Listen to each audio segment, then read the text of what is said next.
What's going on, guys? This is Bruce Matson, your host of the show, Metric Scout Fantasy Football, the show where we cover all things fantasy football, all of it.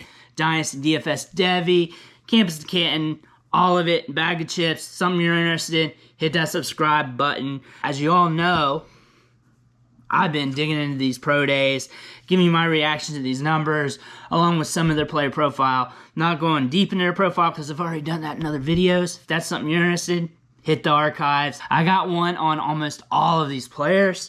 I don't have one on Chuba Hubbard yet. I'll probably just mix this in. Today, I'm going to be talking about Chuba Hubbard, his pro day, what it means, and what I think about him. What he measured in at is 6 foot, 210 pounds.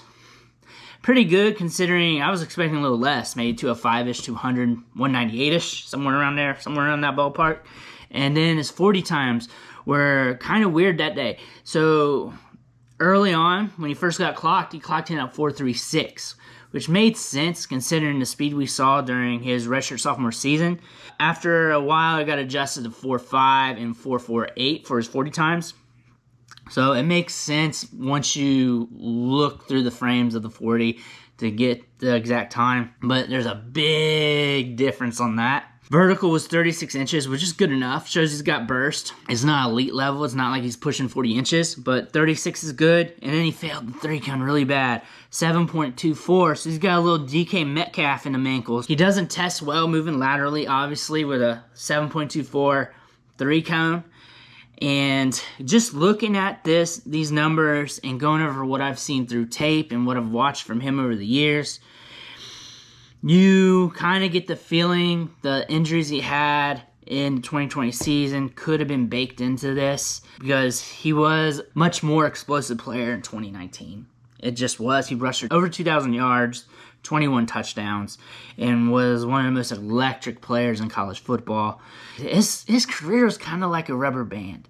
Like, you go into his redshirt freshman year, and he's sharing the field with Justice Hill, and it's like the rubber band, you're getting ready to coil it up. He rushes for 740 yards, 7 touchdowns, so it's coiling, you know something's going to happen.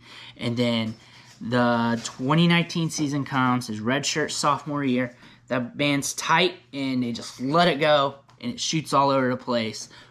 Explosive and dangerous, and that's what he was.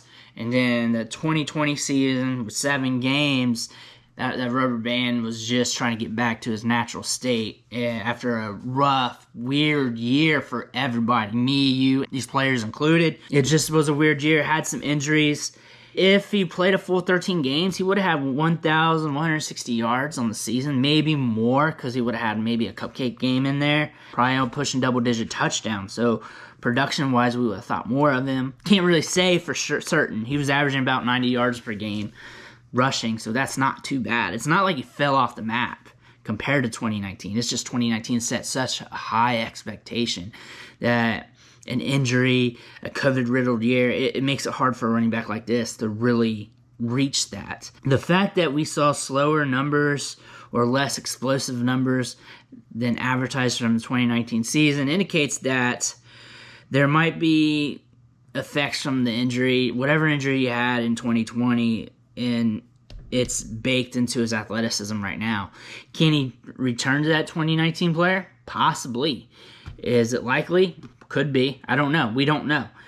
His price tag in Dynasty and in rookie drafts is going to probably be worth it. I'm looking at maybe, third round pick in rookie drafts unless he gets overdrafted. And if he gets overdrafted in a regular draft, then he's going to be pushed up a bit.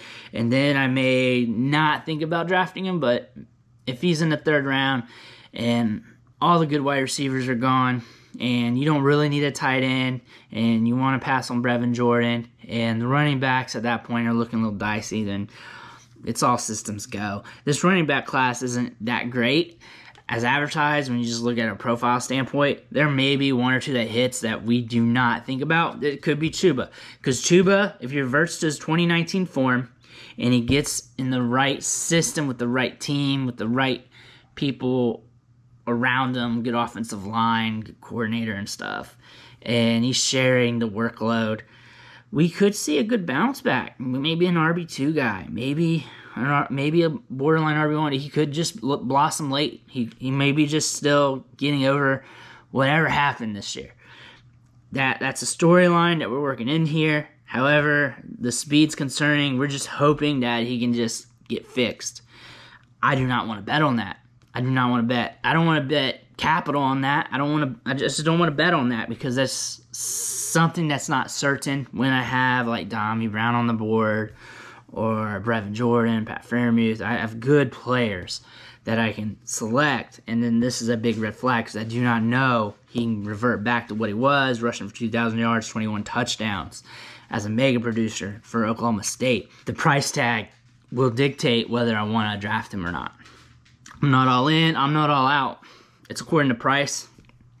I don't hate players, I just hate ADPs, and if his ADP's there, I'll draft him. If his ADP's not there, I'm not going to draft him. Easy as that.